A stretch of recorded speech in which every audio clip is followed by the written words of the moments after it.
ಬ್ರೇಕ್ನ ನಂತರ ಮತ್ತೆ ಬೆಂಗಳೂರು ಫಸ್ಟ್ಗೆ ಸ್ವಾಗತ.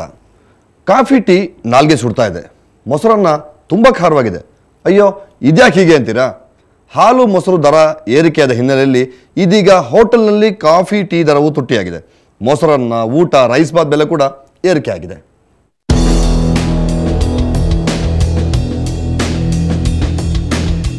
ಮೊದಲೇ ಬೆಲೆ ಏರಿಕೆಯಿಂದ ತತ್ತರಿಸ್ತಾ ಇದ್ದ ಜನರಿಗೆ ಇನ್ನೊಂದು ಶಾಕಿಂಗ್ ನ್ಯೂಸ್. ಮೊನ್ನೆ ತಾನೇ ಹಾಲಿನ ದರ ಏರಿಕೆ ಆಯಿತು. ಇದರಿಂದ ಬೆಂಗಳೂರಿನ ಹೋಟೆಲ್ ದರ್ಶಿನಿಗಳಲ್ಲಿ ಕಾಫಿ, ಟೀ, ಹಾಲು, ಮೊಸರನ್ನದ ಬೆಲೆ ಹೆಚ್ಚಿಸಲಾಗಿದೆ. ಕಾಫಿ ಮತ್ತು ಟೀ ದರ 10 ರೂಪಾಯಿಯಿಂದ 12 ರೂಪಾಯಿಗೆ ಏರಿಸಲಾಗಿದೆ. 30 ರೂಪಾಯಿ ಇದ್ದ ಊಟದ ದರ 32 ರೂಪಾಯಿಯಾಗಿದೆ. ಮೊಸರನ್ನ ಪ್ಲೇಟ್ಗೆ 19 ರೂಪಾಯಿ ಹಾಗೂ ಪ್ಲೇಟ್ ರೈಸ್ ಬಾತ್ ದರ 22 ರೂಪಾಯಿಗೆ ಹೆಚ್ಚಿಸಲಾಗಿದೆ. ಹಾಲಿನ ಬೆಲೆ ಏರಿಕೆ ಮಾಡಿದ್ರಿಂದ ನಾವು ಎಲ್ಲ ಪದಾರ್ಥನೂ ಏನು ಜಾಸ್ತಿ ಮಾಡಿಲ್ಲ.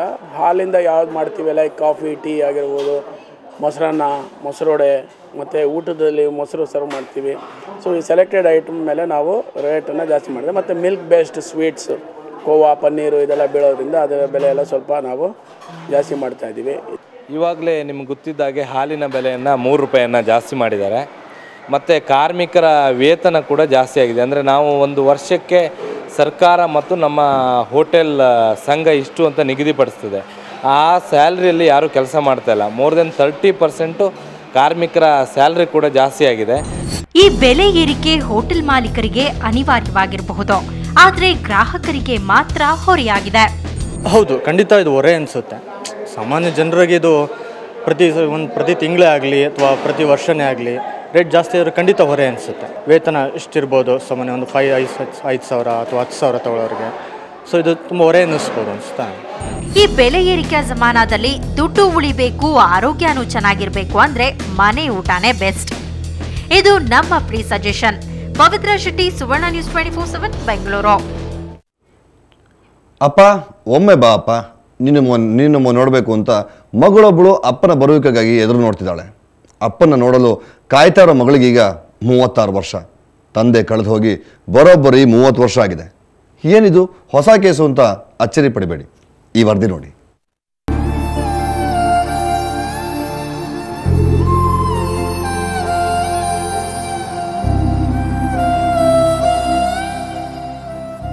ಕಣ್ಣಲ್ಲಿ ಉಕ್ಕುತ್ತಿದೆ ನೀರು, ಮಾತು ಪೂರ್ತಿ ಗದ್ಗದ, ಮನಸ್ಸಲ್ಲಿ ಹೇಳತೀರದ ನೋವು. ತನ್ನ ಇನಿಯನೊಂದಿಗೆ ಮನಸ್ಸಲ್ಲಿ ಹುದುಗಿರೋ ನೋವನ್ನ ಬಿಚ್ಚಿಡೋ ಪ್ರಯತ್ನ. ಇಲ್ಲಿ ಕಣ್ಣೀರಿಡುತ್ತಾ ಕೂತಿರೋರು ಮೈಸೂರಿನ KR ನಗರದ ಚಂದ್ರಕಲಾ, ಜೊತೆಗೆ ಆಕೆಯ ಪತಿ ಪ್ರೇಮ್ ಕುಮಾರ್. ಚಂದ್ರಕಲಾರ ತಂದೆ ಸಿದ್ದಪ್ಪ ಕಾಣೆಯಾಗಿ ಬರೋಬ್ಬರಿ 30 ವರ್ಷವಾಗಿದೆ. 1981ರವರೆಗೆ ಮೈಸೂರಿನ KR ನಗರದ ಮೀನುಗಾರಿಕಾ ಇಲಾಖೆಯಲ್ಲಿ ಕೆಲಸ ಮಾಡುತ್ತಿದ್ದ ಸಿದ್ದಪ್ಪರಿಗೆ ಇನ್ಸ್ಪೆಕ್ಟರ್ ಆಗಿ ಪ್ರಮೋಷನ್ ಸಿಕ್ಕಿದ 3 ದಿನದಲ್ಲಿ ನಾಪತ್ತೆಯಾಗಿದ್ರಂತೆ. ಆಗ ಮಗಳು ಚಂದ್ರಕಲಾಗೆ ಬರೇ 5 ವರ್ಷ. ಮನೆ ಮಂದಿಯೆಲ್ಲ ಪೂಜೆ, ದೇವರು ಅಂತ ಕಾಲ ಕಳೆದ್ರು. ಪೊಲೀಸ್ ಕಂಪ್ಲೇಂಟ್ ಕೊಡೋ ಯೋಚನೆನೇ ಮಾಡಿರಲಿಲ್ಲ. ಈಗೇನೂ ದೊಡ್ಡವರ ಮಾತಿಗೆ ಚಕಾರವೆತ್ತಿರಲಿಲ್ಲ. ಆದರೆ ಅಪ್ಪನಿಗಾಗಿ ಮಿಡಿಯೋ ಹೃದಯ ಸುಮ್ಮನಿರದೆ ಅಪ್ಪನ ಜೊತೆ ಕೆಲಸ ಮಾಡುತ್ತಿದ್ದ ಗೆಳೆಯರ ಜೊತೆ ವಿಚಾರಿಸಿದ್ರು. ಯಾವುದೇ ಪ್ರಯೋಜನ ಕಾಣದೆ ಈಗ ಸುವರ್ಣ ನ್ಯೂಸ್ ಬಳಿ ಬಂದಿದ್ದಾರೆ. ನಾನು ಇರೋ ಅಷ್ಟರಲ್ಲಿ ಅವ್ರನ್ನ ನೋಡಬೇಕು ಅನ್ನೋ ಆಸೆ, ಜೊತೆಗೆ ನಮ್ಮ ಅಪ್ಪನ ನೋಡಲೇಬೇಕು ಅಂತ. ಅವ್ರನ್ನ ನಾನು ಅಟ್ಲೀಸ್ಟ್ ಒಂದು ಸರಿನಾದರೂ ನೋಡಬೇಕು. ಅವ್ರನ್ನ ನಾನು ಕೇಳ್ತೀನಿ ಬನ್ನಿ ನಮ್ಮ ಜೊತೆಗೆ ಅಂತ. ಅವ್ರು ಬರಲಿಲ್ಲ ಅಂದರೆ ನಾನೇನು ಅವ್ರಿಗೇನು ಹಿಂಸೆ ಕೊಡಲ್ಲ. ತನ್ನ ಪತ್ನಿಯ ಸ್ಥಿತಿ ನೋಡಲಾಗದ ಪತಿ ಪ್ರೇಮ್ ಕುಮಾರ್ ಮಾವ ಎಲ್ಲೇ ಇದ್ರೂ ಬಂದು ಬಿಡಿ ಅಂತ ಮನವಿ ಮಾಡಿದ್ದಾರೆ. ನನ್ನ ಮಗಳನ್ನ ಮುದ್ದು ಮಾಡ್ತಿದ್ರೆ ಅವಳು ಕಣ್ಣೀರಾಗ್ತಾಳೆ. ಏನಕ್ಕೆ ಅಂತ ಹೇಳಿದ್ರೆ ನನ್ನ ಅಪ್ಪನ ತಂದೆ ಪ್ರೀತಿ ನಾನು ಪಡ್ಕೊಳ್ಳಿವಲ್ಲ, ನಾನು ಸಿಗಲಿವಲ್ಲ ಅನ್ನೋದೊಂದು ಈಗಲೂ ಕೂಡ ಅವಳು ಕಣ್ಣೀರು. ನಮ್ಮ ಅಪ್ಪನ ನೋಡಬೇಕು ಭಾರಿ ಆಟ ಆಗ್ಬಿಟ್ಟಿದೆ ಅವಳಿಗೆ. ಏನಾದರೂ ಮಾಡಿ ನನ್ನ ಪ್ರಯತ್ನ ಮಾಡೋಣ, ಮಧ್ಯಮ ವರ್ಗದಿಂದ ಪ್ರಯತ್ನ ಮಾಡೋಣ ಅಂದ್ಬಿಟ್ಟು ನಾವು ಈ ನಿರ್ಧಾರ ತಗೊಂಡು ಮೈಸೂರಿಂದ ಬೆಂಗಳೂರಿಗೆ ನಿಮ್ಮ ಸುವರ್ಣ ಚಾನಲ್ಗೆ ಬಂದಿದ್ದೀವಿ. ಒಂದು ಕಡೆ ಅಪ್ಪನಿಗಾಗಿ ಮಿಡಿಯೋ ಹೃದಯ, ಇನ್ನೊಂದೆಡೆ ಪತ್ನಿಯ ಸ್ಥಿತಿ ನೋಡಲಾಗದೆ ಕುಗ್ಗಿ ಹೋದ ಅಳಿಯ ಪ್ರೇಮ್ ಕುಮಾರ್.